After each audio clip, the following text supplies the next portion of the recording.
Hello there, this is Peter for the Himalayan Club. In this presentation, I'm going to talk about my mapping efforts of the Western Himalayas during the lockdown of 2020, followed by a 2,000 kilometer exploration of Uttarakhand in the winter of 2021. A small introduction, my name is Peter. I was born in Belgium. On the right, you can see me even at young age, pretty minimalist on the beach in Belgium, the North Sea. On the left side, a photo taken in the Swiss Alps on one of the annual summer holidays with my parents, which I think made a big impact on later years in life, being attracted to the mountains and nature.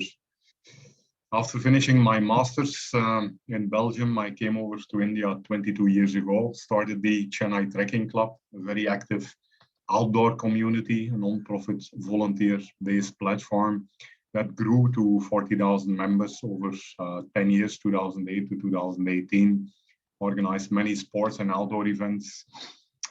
I got into ultra running somewhere in 2013, some 8 years ago, and it really, I was bitten by the running virus. It made me feel free to run with very minimalist luggage here on a run, 500-kilometer run from Jammu to Manali across the Rohtan Pass. It was like a wonderful feeling to run in these beautiful, majestic mountains. I then decided 4 years ago in 2017 to quit the corporate world and start with full-time exploration across thousands of kilometers through the mountains. So my project, I named it Ultra Journeys. Ultra Journeys started with a 2,000-kilometer run through the Northeast Mountains of Vietnam. And then in the following years, in 2018, 19, and just now in the winter of 2021, I completed 3 long journeys through the Indian Western Himalayas. You can see a picture of the beautiful Pangi Valley with the Pir Panjal in the background, where I run from Shimla to Jammu over an 800-kilometer run. Okay, let's take a look at what was happening in the lockdown after some initial feeling bored and feeling locked up at home as an outdoor person. I got into mapping of the Himalayas. I had a couple of friends, Aman, Vaibhav, Jolie, and Ritu, who assisted me in this Herculean effort actually to make a first accurate and detailed mapping of the Western Himalayas all the way from Kashmir to Uttarakhand. So the main effort of the mapping basically was to identify various available map sources, georeference them, and identify as many hiking routes, passes, glacial lakes, and human settlements as possible to make it more easy for anyone in the world in the independent hiking community to explore this beautiful part of the world. If you look at Europe, there are like infinite number of properly mapped, well-marked, what we call way-marked hiking routes. Here you can see Western Europe, which has like thousands and thousands of kilometers of routes. Similar situation in the US and in Nepal. If you then look at the Indian Himalayas, it's just a blank picture, except for a couple of peaks and a couple of highways. Villages in the plains, actually, it's completely empty. Nobody has actually ever done a proper detailed mapping of the Himalayas, which is accessible to the worldwide hiking community. So I started looking at what is available. So obviously people who go to Ladakh will know about the Oli Zen maps, detailed maps, 1/150K scale by a Swiss gentleman who has mapped most of the Ladakh as well as part of the northern Himachal. So a lot of hiking routes there, passes are marked here. You can see the Potla, the Kangla over the Great Himalayan Range connecting Lahore with Zanskar. So this was one source. Another very interesting source was a secret mapping project by the Russians during the Cold War under Stalin, where they mapped the entire world in great detail, up to including the Himalayas, where they marked many passes and hiking routes on those days. This is like many decades ago when there was still no satellite technology to even, generate these elevation maps or contour lines, all beautiful manual cartography with lots of detail in a pretty accurate form, 1 by 100,000 scale. And then, of course, coming home, started by the British as part of the Great Trigonometry triangulation mapping of India. You have the Survey of India, which has a very detailed and a very rich set of detailed maps of the Himalayas, Himachal, Kashmir, Ladakh, Jammu and Uttarakhand, which contain a lot of remote hiking routes, both paths and trails. A lot of villages are mapped on these streams, contour lines and everything, which are extremely useful. But until recently, when the government opened up GIS in India, at least for Indian companies, was difficult to obtain. Fourth very important source of information for mapping the Himalayas was the NGA, an American organization that has mapped in detail like some 4 lakhs of remote villages in the Himalayas, a lot of high altitude passes and lakes also, which were all consolidated among the previous sources in this mapping effort.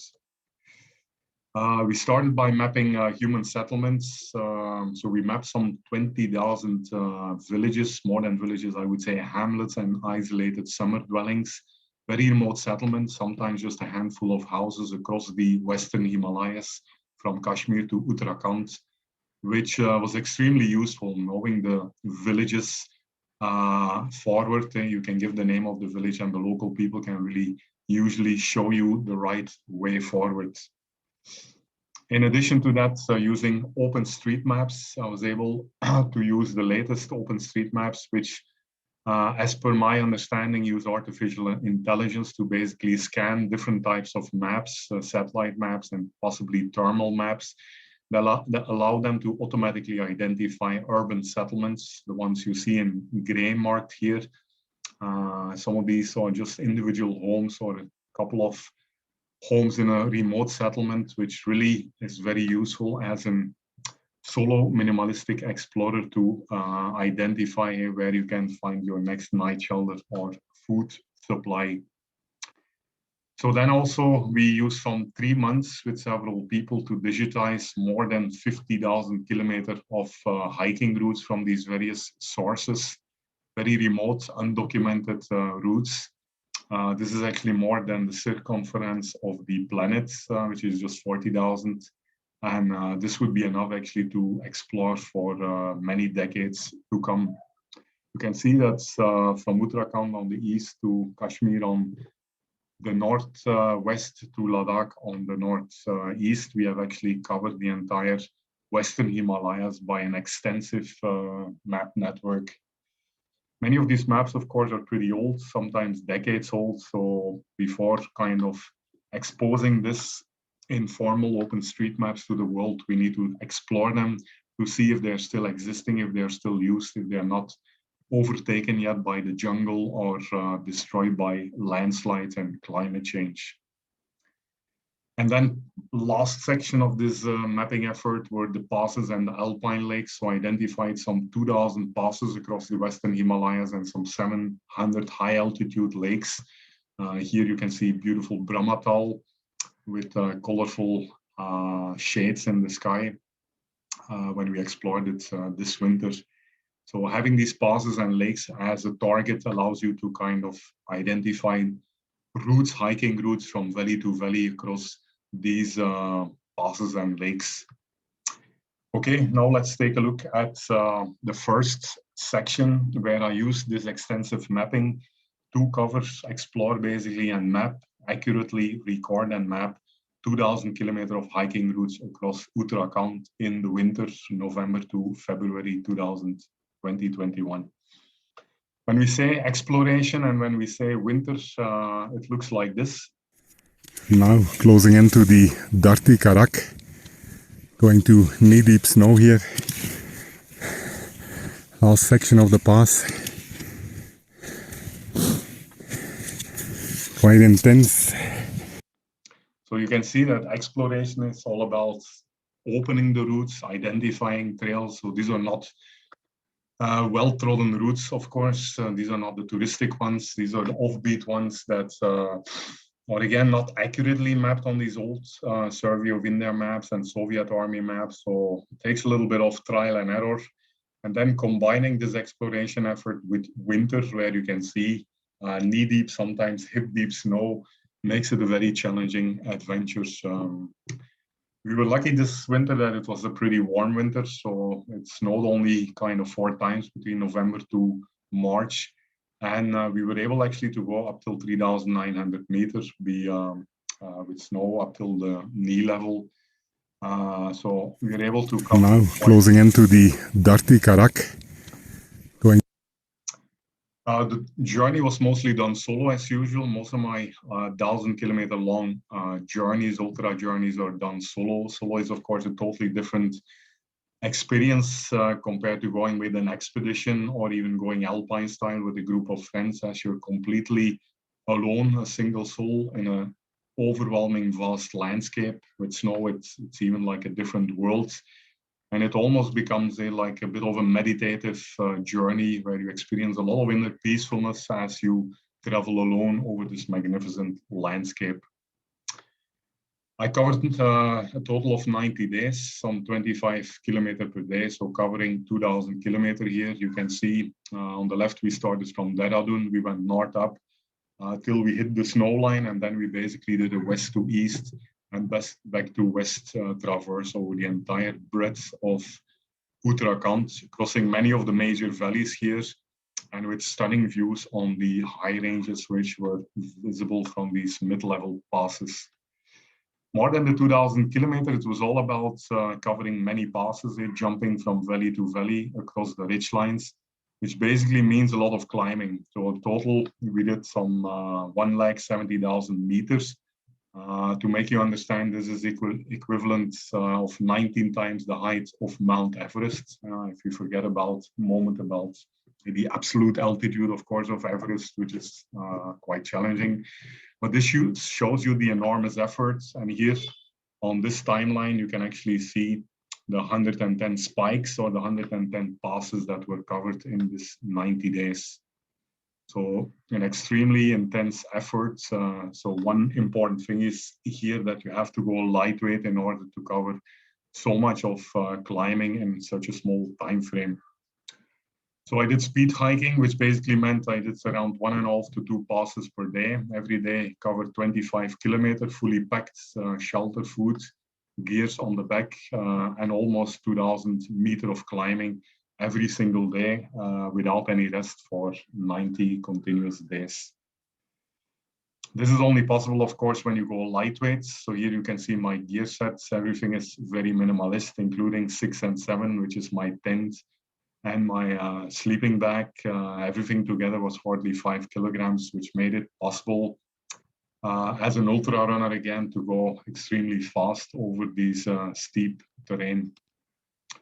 I have to say a word of thanks to my sponsor, Blue Bolt, which is a good friend from Himachal, who has an Indian startup called Blue Bolt, providing me every year now for the last 2 years with very lightweight and warm materials. Definitely worth checking out. Good morning. Freezing nights at 3,600 meters at the top of Chandrashila, here just above the temple of Tugnath. Welcome to my comfy Blue Bolt solo tent, and especially this one, the -12 quilt, which kept me warm this freezing night. It was like an icy wind blowing. It's all snowy outside here. Stunning views on the Kedarnath range. You can see Chokchang Chamba over there. Good morning. I'll keep the videos a little short in the interest of time.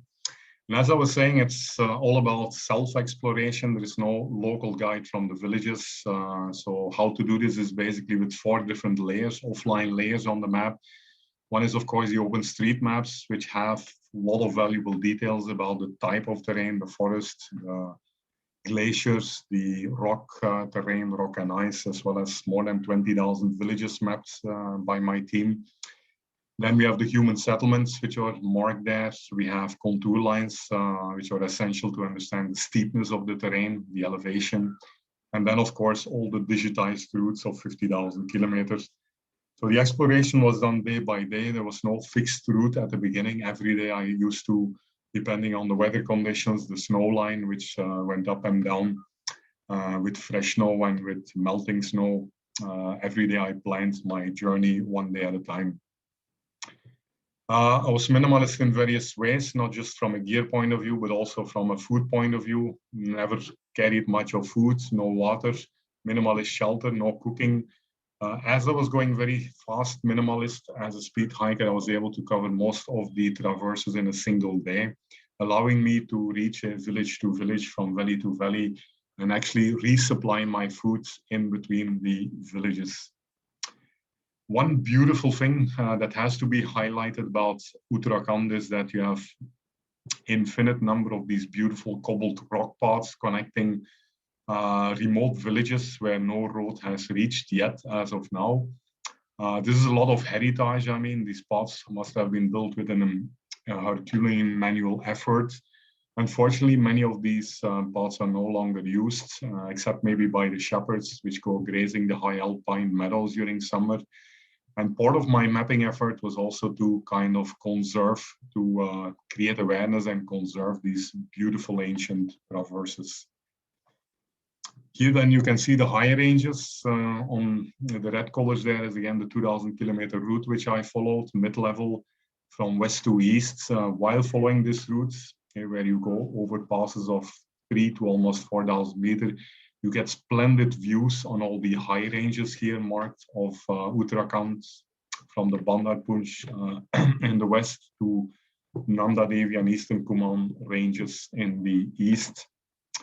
I have umpteen photos to show you, but just picking out a couple. Here you see a beautiful pic from somewhere above Monsiari on the Panchchuli range. Here a beautiful picture on Chaukamba from Devar village near Kedarkand. And here an amazing pic when I was staying with a sadhu in a small temple at 2,700 meters, somewhere in the vicinity of Uttarakashi there, visible in the lights in the valley below.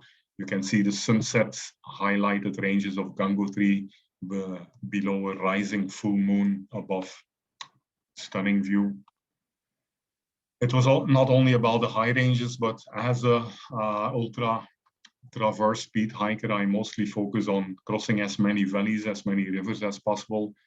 Uttarakhand, we know all the famous ones, Yamuna, we have the Bhagirathi flowing from Gangotri, we have the Alaknanda, we have the Pindar, but you also have many in between valleys, which you can see a few highlighted here in blue, which were covered. So many names to go through basically. Here you can see the 109 traverses that I did, 109 passes with 108 valleys and river crossings in between. So this was really amazing. Specific to Uttarakhand is of course the overwhelming hospitality, just like in Himachal and say Kashmir. You pass like 3-4 very remote settlements sometimes. For deep inside the forest beyond the last road, you can say, where you meet people. Humanity is still intact there, not touched by modernization, by money, by cities. So in many places, people call you over for tea, for food, and night shelter. If people see that you're pitching up your tent, they will actually insist that you sleep in one of their rooms instead. So this hospitality, this amazing humanity combined with the beautiful nature on the way is really the highlight of most of my journeys in the Himalayas. Lost heritage, so both due to climate change as well as the migration, especially of the young people towards the cities, the easy money and the comfort of the cities. Many of the beautiful hamlets, which would have been thriving communities a decade ago, are now lying in ruins. So out of these, maybe some 500 settlements that I passed, easily 10 to 15% are no longer inhabited. Some are only inhabited during summer, but some of them are permanently abandoned, unfortunately. At the same time, you can also see development happening as people move out from the hills to the cities. The government is going inside the hills with a lot of road development deep inside remote valleys connecting the smallest settlements, causing a lot of scores in the landscape, a lot of landslides. And as those roads come into existence, of course, the state of the paths are not longer used, which have been there for hundreds of years, and no longer maintained, unfortunately. So one more reason for me to map them, and hopefully more international hikers will come and preserve these beautiful heritage pathways. Winter again, it was a pretty warm winter, as I said. It could go up to 3,900 meters. A big change for me from the previous years, where I went mostly in summer between May and September, and got a lot of company from the Gadis, from the shepherds in the high altitude meadows. While this winter mission, actually, I was mostly all by myself in no man's land, except for the footprints of the snow leopards and the bears in those remote ranges. The sun is about to set down, leaving an orange glow on the horizon as we take a 360 from the top of Kalia Peak, 3,700 meters, surrounded by beautiful evening colors.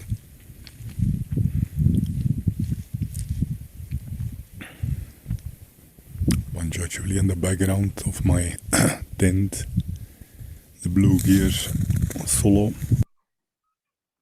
And then again, as you go beyond the last villages, you come to very remote settlements, a bit similar to the Gujars of Chamba Valley and Bangi Valley, where you really get in touch with people living completely disconnected from modern society, no roads, no networks, no electricity, living in very primitive settlements. But again, the hospitality here is really eating the rotis on the wood fire and nicely mixing with yummy ghee, lovely homemade ghee, yummy, wonderful dinner after a 2,500 meter elevation gain and 30 kilometers across 3 passes in a single day.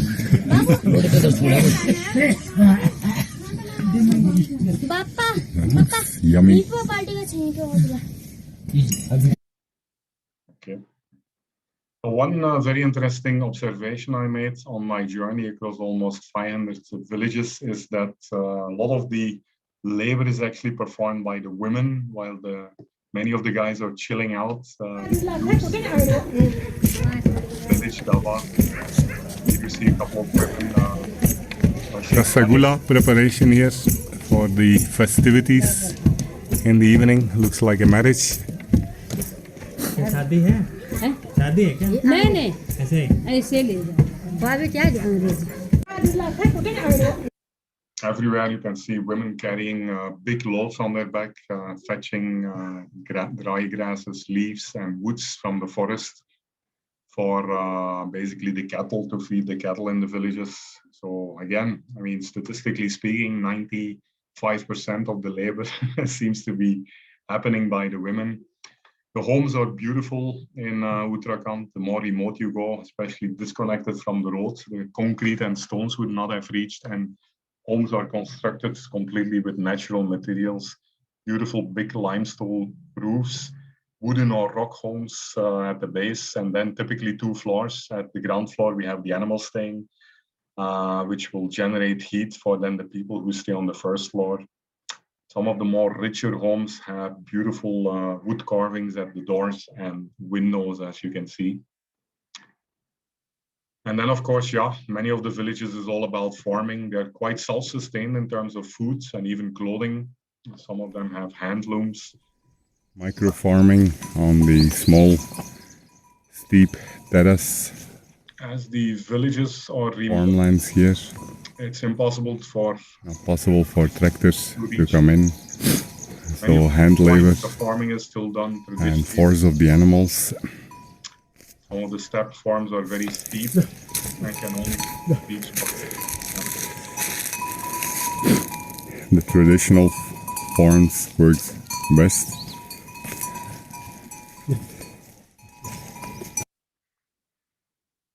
Couple of pictures on culture, couple of videos on culture here. Here you see the traditional wool spinning, sheep wool spinning in a pretty remote village. The art of sheep wool weaving.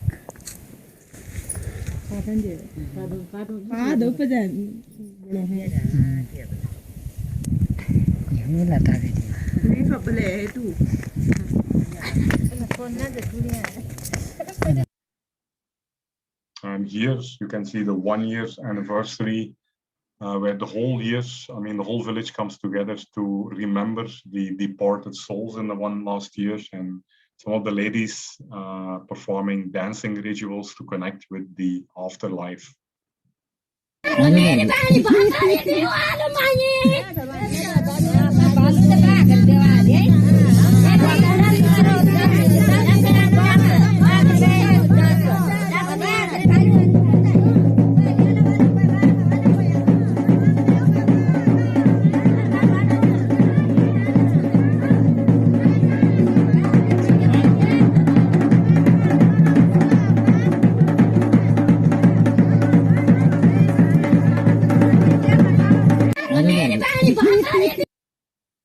Wildlife, much less wildlife, at least visible to the human compared to South India. But then again, when it snows and when you get this white blanket, then you can see really how many food imprints you come across along the way. You can also see on the right, in one place, very remote, somewhere near Gutu and Buddha Kedar, I came across the recently deceased corpse of a beautiful snow leopard, a huge animal, very beautiful animal.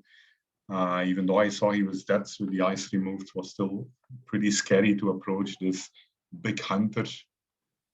You can see a small video of the animal. On the way from Pinswari to Genwali, going through some dense jungle here and finding the relatively fresh corpse of, I guess, a leopard, pretty big pussycat, big tail there. Some damage on the skin here, not sure on the cause of death. Huge paws, not as big as mine though. Beautiful species.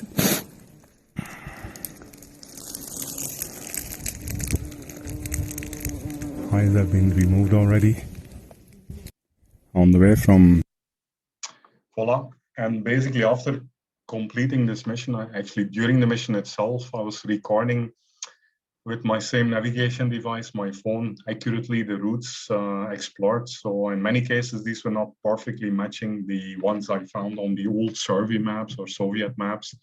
So I had to accurately record them. And then my team at home was instantly uploading day by day the recorded routes, once verified that they're still existing, that they were not washed away by landslide or overgrown by jungles.